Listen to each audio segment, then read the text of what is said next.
말씀 위해서 기도하겠습니다. 하나님 우리 아버지, 우리가 하나님을 예배하며 하나님 말씀을 듣습니다.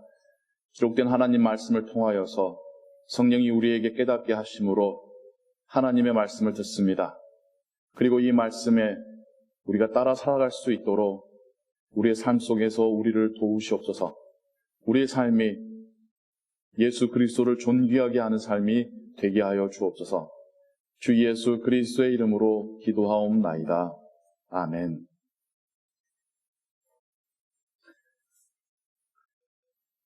설교자로서 설교를 하다 보면 참 설교하기 힘든 본문들이 있습니다.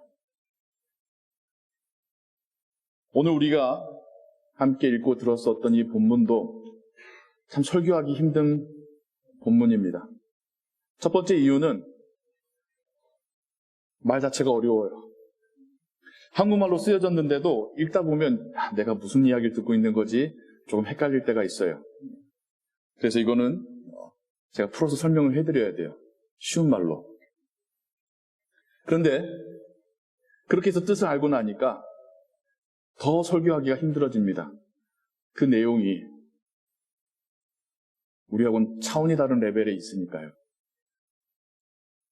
제가 이 본문을 가지고 설교를 언제 했었는지 보니까 약 10여 년 전에 했었더라고요.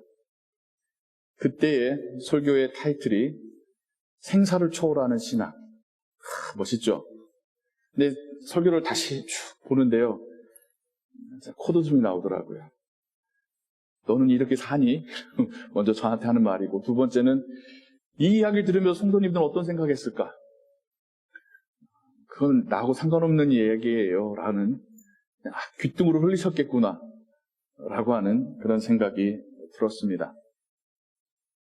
사도 바울이 빌립보 교회를 향하여서 로마의 감옥에서 썼던 그 편지 가운데 한 부분인데요. 이 이야기를 그냥 우리식으로 편하게 제가 다시 풀어서 리센텐스화해서 한번 말씀을 드려보자면 이런 이야기예요. 제가 이 로마 감옥에서 풀려나서 조금 더 살 수 있을지, 아니면 오늘 오후든 아니면 내일이든 처형당해서 죽게 될지 참 제가 모르겠습니다. 그런데 말입니다. 저는 여기에서 제 삶을 마친다 할지라도 나의 주님 예수 그리스도로 뵈러 가기 때문에 조금 더 아쉽거나 두렵지가 않습니다. 제가 여기서 풀려나서 조금 더 산다 할지라도 하나님이 저를 통해서 더 일하실 바가 있기 때문에 그러면 또 열심히 일해야죠. 제 편지를 읽는 여러분들을 생각해 보면 그냥 제 개인적인 생각인데 하나님이 저를 여기서 끄집어내셔서 여러분들 만나서 여러분들과 다시 한번 신앙생활을 할 수 있는 기회를 주실 것 같아요. 저와 함께 여러분들이 함께 신앙이 자라가는 그 모습을 하나님께서 바라실 것 같아요. 라는 말이 오늘 우리가 읽은 성경의 내용입니다. 그의 바람과는 다르게 그는 다시 빌립보 교회를 방문하지는 못했죠. 이 편지가 바울이 빌립보 교인들에게 보내는 마지막 편지이고 가르침이 되게 됩니다. 그러나 이 편지를 쓰는 바울의 그 담대하고 평안한 그 마음이 여러분 느껴지시나요? 이걸 어떻게 설교해야 됩니까? 저도 그렇게 살기 힘들 것 같은데 제가 여러분들에게 내일 죽더라도 괜찮다라고 하는 믿음 가지고 사십시오라고 말을 한다면 여러분 어떻게 들으시겠어요? 믿음이 없으시거나 신앙이 약하신 여러분들의 가족들은 야 거기 좀 광신도 집단인 것 같다. 거기 나와 라고 할 것 같아요. 하나님은 이 말씀을 바울을 통하여서 왜 하게 하셨을까? 묵상하며 또 기도할 때에 바울이 이렇게까지 고백할 때까지 그의 삶과 여정 가운데 하나님께서 주신 특별한 은혜들이 있었다는 것을 깨닫게 됩니다. 성경에 기록된 걸 보면 두 가지의 놀라운 개인적인 체험을 하지요. 첫 번째는 그가 바리새인이었을 때 예수님을 그리스도라 믿는 사람들은 암적인 존재요, 변질된 이단자라고 생각했던 그때에 다메섹에 있는, 다마스쿠스에 있는 예수를 그리스도라 믿는 사람들을 잡으러 가던 그 길을 위해서 하늘에서 신의 목소리를 듣는데 그분이 하시는 말씀이 네가 핍박하는 예수라라고 하시는 그 말씀을 듣고 그동안 그가 가지고 있었던 신념과 세계관이 모두가 무너지는 그의 내면에서 어떤 일종의 죽음을 경험하는 그런 체험을 하게 되지요. 3일 동안 눈도 못 떴을 뿐만 아니라 식음을 전폐했다고 말합니다. 앞에 안 보이는데 왜 밥을 못 먹어요? 앞에 안 보여도 밥은 먹을 수 있죠. 그의 내면이 무너졌기 때문이죠. 그가 그동안 내가 옳은 일을 하는 거야 라고 생각했었던 그 신념이 무너졌을 때에 그 3일간 식음을 전폐하고 하나님께서 보내신 아나니아를 통하여 기도받았을 때에 눈이 뜨여지게 되고 육체적인 눈만 뜨여진 것이 아니라 그 마음속에서의 확신이 내가 이제는 이 예수님을 증거하며 살아야겠다 라고 하는 새로운 삶이 시작이 되지요. 그런데도요, 그 경험을 통하여서 그가 확신하게 된 것은 옳고 그름의 문제였었습니다. 예수님이 옳은 것이다. 예수님이 진리이다. 예수님은 하나님의 아들이다. 그래서 그 이후에 그의 사역을 보면 약간은 투쟁적입니다. 논쟁적입니다. 옳고 그름에 대하여서 확신을 가지고 단단한 모습을 보여주고 언제든 싸우고 변론하고 논쟁할 것에 대해서 주저하지 않는 모습을 보게 됩니다. 그가 안디옥 교회의 부름을 받아 사역을 하다가 이제는 안수받고 선교지를 향하여서 파송이 됩니다.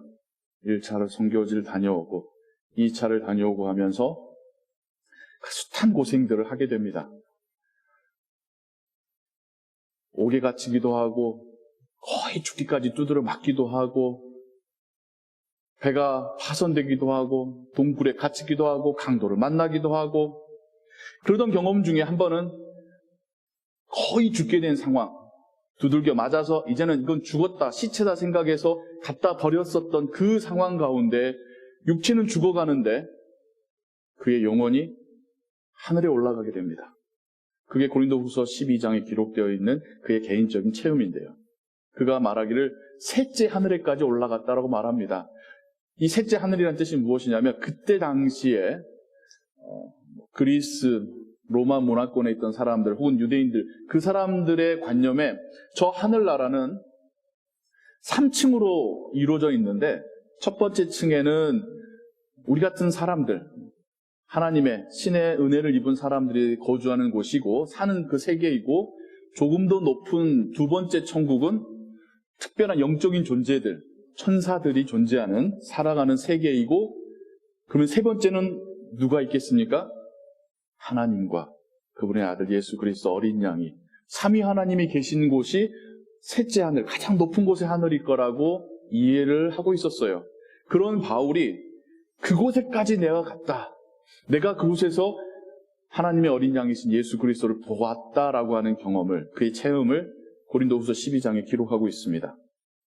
아마 그때 그는 다시 이 땅에 내려오고 싶지 않았을 거예요. 환상적인 경험과 예수 그리스도를 직접 보는 그 감격의 순간에 그냥 내가 여기 있고 싶습니다. 내가 여기서 영원히 그냥 여기서 살고 싶습니다 하는 그 마음을 가졌을 터인데 하나님은 그를 다시 돌려보내시죠. 다 죽게 된 바울이 다시 깨어납니다. 그리고는 아직 내가 때가 안 됐나 보다 하고는 또 사역을 이어갑니다. 그런데 그때부터 그에게 또 한 번의 변화가 일어난 듯 싶습니다. 한 번 거의 죽었다 보니까 죽었고 뿐만 아니라 하늘에까지 올라가서 하나님도 보았던 바울에게는 이제는 죽음이 두렵지 않게 된 것이죠. 이제는 옳고 그름을 따지는 게 중요한 게 아니게 된 것이죠. 그 하늘을 사모하게 되고 그곳으로 우리가 함께 가길 원하는 이 마음만이 가득하게 되게 됩니다. 그래서 바울의 서신서에 그 필체나 어투나 주제나 그의 사역의 내용이나 그가 사람들을 대하는 자세가 변하게 됩니다. 이것이 무르익을 대로 무르익은 것이 이 네 번째의 선교 여행이라고 말할 수 있는 로마 감옥행에서 그의 성숙된 그런 표현들이 서신서를 통해서 나오고 있습니다. 이런 신앙의 경지를 우리가 어떻게 할 수 있겠습니까? 물론 우리 가운데 정말 죽을 뻔한 체험을 하고 하나님의 놀라운 은혜를 경험하면서 정말 우리가 봐도 변화됐다는 사람들의 이야기는 있지만 평범한 삶을 살고 있는 우리들에게 죽음도 두려워하지 않을 수 있다라고 하는 이 신앙은 머리로는 이해되지만 가슴으로까지는 아직은 와닿기 어려운 그런 신앙의 레벨 아닙니까? 여기까지 묵상하고 났는데 이거를 어떻게 설교를 하지? 하필 빌립보서를 강의로 잡아가지고 이거를 건너뛸 수도 없고 그런데요, 이 말씀 앞에서 부끄러운 저도 하나님께서 깨닫게 하신 바가 있었습니다. 바울이 이런 믿음의 고백을 할 수 있었던 것은 그가 그런 놀라운 은혜를 경험했었기 때문이라는 겁니다. 바울이 지금 빌립보 교인들에게나 하기면 우리에게 나도 이런 믿음인데 당신들도 나 정도는 돼야 돼요 라고 하는 게 아니에요. 우리에게 어떤 신앙의 수준을 정해주면서 여기까지는 해야지 천국 갈 수 있는 믿음입니다 라고 말하는 것이 아닙니다. 그가 하나님께로부터 받은 은혜로 인하여서 그의 마음 가운데 하나님 주시는 이 담대함과 평안함을 고백하고 있는 겁니다. 하나님의 은혜가 첫 번째였다는 겁니다. 하나님께서 그에게 놀라운 은혜를 경험케 하셨기에 이제 그의 입에서 이러한 반응이 하나님께 찬양으로 드려지고 있는 것이라는 겁니다. 그러게 보면 우리도 마찬가지죠. 우리가 하나님을 예배할 수 있다라는 거, 우리의 삶 가운데 하나님께 영광 돌릴 수 있다라는 거, 하나님을 위해서 뭔가를 한다라는 거는 하나님의 은혜가 나에게 먼저 임했기 때문이죠. 이게 개혁주의 신앙입니다. 하나님이 먼저 나에게 은혜를 베푸셨다라는 거. 거기에 지금 우리는 반응하고 있다라는 게 개혁주의의 신앙입니다. 그래서 은혜 받으려면, 복 받으려면 더 헌신하십시오. 더 헌금하십시오. 라고 하지 않는 이유가 거기에 있습니다. 더 헌신하고 더 헌금한다고 해서 더 하나님 앞에 복 받는 그런 구조가 아니라 하나님 앞에 은혜 받고 하나님의 살아계심을 확신한 만큼 내가 할 수밖에 없는 것이 우리의 신앙이기 때문에 내가 감사할 수밖에 없고 내가 그 말씀에 순종할 수밖에 없고 내가 하나님을 위해서 헌신할 수밖에 없는 것이 우리의 신앙이기 때문에 조건부로 하나님께 더 헌신하시면 하나님이 복을 주실 것입니다라고 하지 않는 이유가 바로 여기에 있습니다. 어찌 보면 그게 또 우리의 믿음의 분량이죠. 더 강요할 수가 없습니다. 이미 자신이 믿고 하나님의 은혜를 경험한 만큼 우리는 하나님을 위해서 하나님과 동행하며 살고 있지 않습니까? 여기에서도 오해하시면 안 되는 게 그러면 내가 많이 못하니까 나는 하나님의 은혜를 조금 받은 거고 믿음이 부족한 것인가? 물론 우리가 하나님의 은혜에 대해서 확신하는 정도는 다른 것 같아요. 어떤 분은 정말 하나님이 확신이 되어지고 그분이 나에게 베푸신 은혜가 정말 이 가슴 속에서 여전히 지금 살아서 내 심장과 함께 두근대고 있기 때문에 내가 하나님을 찬양하지 않을 수 없고 내가 하나님의 말씀을 읽지 않을 수가 없고 내가 하나님께 기도하지 않을 수가 없고 내가 내 삶 가운데 나의 시간과 물질을 하나님께 드리지 않을 수 없는 그런 분들도 있는가 하면 하나님의 은혜를 경험했으나 여전히 지금 나의 삶의 여러 가지 문제들과 내가 해결해야 될 이것들 앞에서 여전히 고민하면서 그러나 내가 할 수 있는 한에서 하나님을 위해서 살아가고 있는 그런 분들도 있죠. 저는 오늘 이 말씀을 통해서 여러분들에게 사도 바울만큼 못하면 사도 바울만큼 믿음이 없는 거라는 이야기를 하고 싶은 게 아닙니다. 하나님이 우리에게 은혜를 베푸셨고 우리가 그것을 경험하고 확신한 만큼 우리는 하나님과 함께 살아가고 있습니다.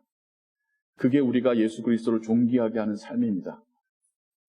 내가 무엇이라도 하나님을 위해서 일하며 살아가고 있다면 하나님의 은혜가 나에게 먼저 임했었다라는 것이죠. 입술을 모아 하나님을 찬양하는 일을 통한 섬깁니다.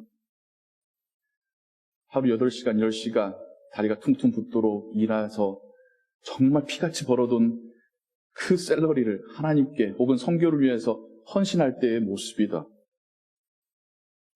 시간을 내서 피곤함에도 불구하고 말씀 읽고 기도하는 그 시간을 하나님께 드리는 모습이다. 나 혼자의 모습이든 다른 사람을 향한 모습이든 내가 하나님께 순종하고 반응하고 있다면 하나님이 나에게 먼저 은혜를 베푸셨기 때문이라는 것입니다. 그리고 우리는 그 은혜에 지금 반응하고 있다는 것입니다. 물론 더 많이 하면 좋겠지만 경쟁적으로 생각하지 마십시오. 중요한 것은 하나님의 은혜가 나에게 먼저 임했고 하나님의 은혜가 지금 나를 변화시키어 하나님께 반응하게 하고 있다는 것입니다. 이것이 우리가 하나님을 존귀하게 하면 삶이지 않습니까? 성도님 여러분, 하나님의 은혜가 먼저입니다. 그리고 하나님은 우리가 감당할 수 있는 일들을 우리에게 맡기십니다.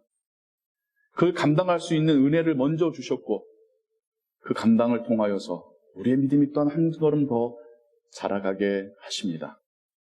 그렇게 자라가다 보면 우리의 인생의 그 어느 순간에 우리에게서도 이 세상의 여한과 아쉬움과 욕심을 내려놓고 하나님의 나라만이 나의 소망이요 내가 담대히 나아갈 나의 집입니다.